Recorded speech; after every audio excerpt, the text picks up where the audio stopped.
Assalamualaikum warahmatullahi wabarakatuh. Salam sejahtera untuk kita semua. Om Swastiastu, Namo Buddhaya, salam kebajikan. Awalnya adalah kearifan, awalnya adalah wisdom. Kearifan tersimpan dalam puisi. Ini serial kuliah singkat, kultum. Kuliah 7 menit, kita menggali kearifan dari kutipan puisi. Kali ini kita gali seorang penyair, seorang sufi bernama Khawajah Abdullah Ansari. Ia hidup di Afghanistan, di Herat, yang sekarang dikenal sebagai Afghanistan. Ia hidup 1000 tahun lalu, di tahun 1006 hingga 1088, 1000 tahun lalu. Kita kutip puisinya dari buku 100 Paths of Abdullah Ansari. Ini kutipannya: bukan dari kemampuanmu berjalan di atas air, bukan dari kemampuanmu melayang di udara. Yang membuatmu kuat adalah kemampuanmu memiliki hati yang penuh kebajikan. Itu kutipannya, bahwa yang membuat kita kuat, yang membuat kita hebat, bukan karena kita bisa berjalan di atas air atau melayang di udara seperti Superman, tapi kemampuan kita memiliki hati yang bajik. Apalagi yang bisa kita gali dari kutipan ini? Kita mulai dari hidup sang penyair.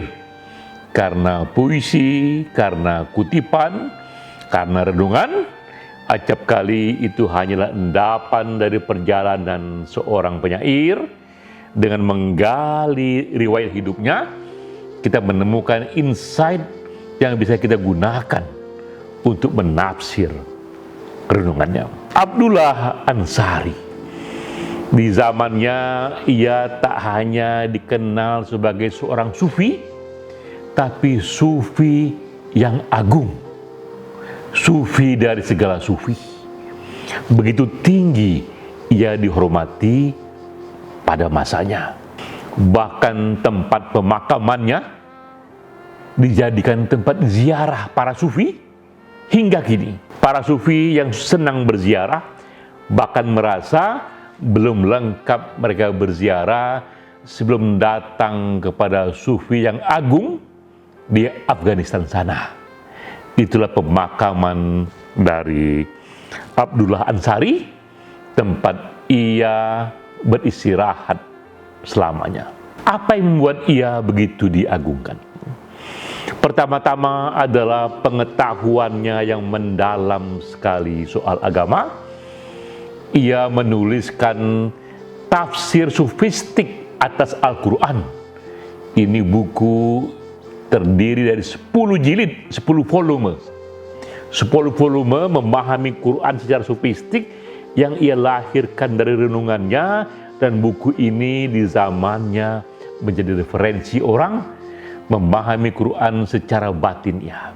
Tapi lebih dari pengetahuannya, yang membuat orang begitu mengagungkannya adalah kepeduliannya kepada mereka yang tersingkir, kepada kaum mustadafin, kepada mereka yang tersisih, yang tidak dicintai, yang dizalimi, yang miskin, yang tidak dihiraukan.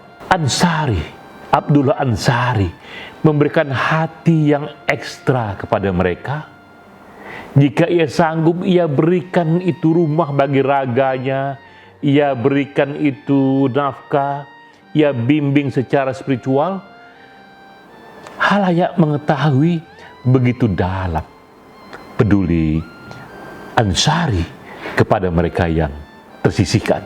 Ia katakan kepada murid-muridnya, kepada banyak orang, bahwa yang membuat kita ini kuat adalah kebajikan kita, adalah rasa baik kita, terutama yang ditujukan kepada mereka yang paling menderita. Itu yang ia tinggalkan, tak hanya dalam puisinya, tapi dalam teladan hidupnya. Nah, kita melihat kisah hidup Abdullah Ansyari ini kini dikerjakan oleh figur lain yang juga besar sekali, yang kita tahu bernama Bunda Teresa. Mother Teresa ini wanita yang ketika usia 12 tahun ia sudah mengatakan, hatiku terpanggil untuk melayani the poorest of the poor. Jadi tidak hanya melayani orang yang miskin, tapi orang yang paling miskin dari orang miskin itu. Dan ia pun kemudian menjadi biarawati, menyerahkan hidupnya melayani orang miskin. Yang istimewa dari Bunda Teresa, ia tidak melayani orang miskin dari tempatnya yang nyaman di gereja atau di satu tempat, tapi menurutnya, aku harus melayani orang miskin dengan cara hidup bersama mereka. Jadi Bunda Teresa pun hidup dalam satu rumah bersama orang-orang miskin itu. Dan itu bukan hanya orang miskin, tapi the poorest of the poor, yaitu mereka yang disisihkan, yang tidak diinginkan, yang dijauhi. Antara lain mereka penderita lepra. Orang takut, bahkan jika ini anak mereka, adik mereka, ia pun dibuang. Karena orang takut terkena lepra. Penderita AIDS, orang takut kena AIDS. Oleh Bunda Teresa mereka ditampung. Dan Bunda Teresa memang mendalami juga ilmu-ilmu keperawatan, bagaimana tetap membuat dirinya sehat, walaupun melayani mereka-mereka yang terpapar. Ia layani itu. Awalnya di India sana, semua tahu, ia mulai kerja ini dengan tertatih-tatih. Tak ada dana, tak ada organisasi besar yang mendukung itu, karena ia belum dikenal. Tapi ia kerjakan saja itu. Karena hatinya penuh di sana, ia layani itu mereka yang lepra, ia layani mereka yang terbuang. Dan istimewa lagi, bagi yang muslim, penderita yang muslim yang akan wafat, ia cari orang membacakan kitab suci Al-Quran agar wafatnya orang ini diiringi oleh apa yang ia yakin dalam agamanya.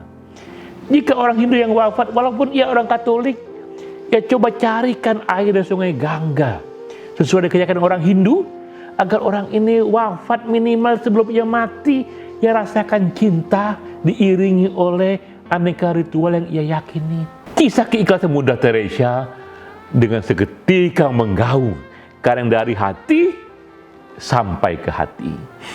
Di tahun 50-an ia mulai usaha ini dengan tertatih-tatih, tapi di tahun 1995 usaha ia ini menyebar di 132 negara. Jadi kita bayangkan, dari satu tempat kumuh yang ia mulai, yang ia tidak tahu dana dari mana, yang ia tidak tahu siapa yang mendukungnya, ia kerjakan saja karena hatinya memanggil. Dan ada 4.500 biarawati lainnya menyatakan kepada Bunda Teresa, Bunda, kami bersamamu, kami menemanimu, bersama-sama marilah kita layani bukan hanya orang miskin, tapi the poorest of the poor, orang yang paling miskin di antara orang miskin itu. Itu dikerjakan oleh Bunda Teresa dan kita menyaksikan dalam hidupnya itu.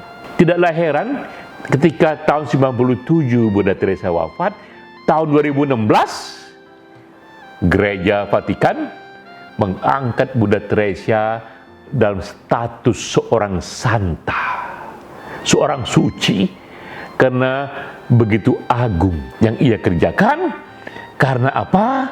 Karena yang ia kerjakan itu tadi yang seperti dikatakan oleh Abdullah Ansyari, Bunda Teresa hebat bukan karena Bunda Teresa mampu berjalan di atas air, bukan karena Bunda Teresa mampu terbang di udara, tapi hatinya penuh kebajikan. Sama seperti Abdullah Ansyari, ia berikan rumah bagi raga, juga rumah bagi jiwa untuk orang-orang yang tidak diindahkan. Itu menyentuh banyak orang, itu menyentuh kemanusiaan yang paling tinggi. Ya. Ketika orang-orang lepra dijauhi, orang-orang yang terkena AIDS dijauhi, tetap ada satu hati yang memberikan tempat bagi mereka, yang bahkan menghormati keyakinan dan agama dari mereka yang menderita itu. Itu mustahil dikerjakan tanpa ledakan hati yang penuh kebajikan. Dan kita pun menyetujui Abdullah Ansari dalam puisinya. Ternyata memang orang-orang yang hebat ini bukanlah karena ia mampu berjalan di atas air, bukan karena ia terbang seperti Superman di udara, tapi hatinya penuh kebajikan. Mendengar puisi ini, kita pun dimanapun kita berada, kapanpun kita mampu, kerjakanlah kebajikan itu sekecil mungkin, karena dari kebajikan itulah kita menjadi semakin kuat. Sampai jumpa.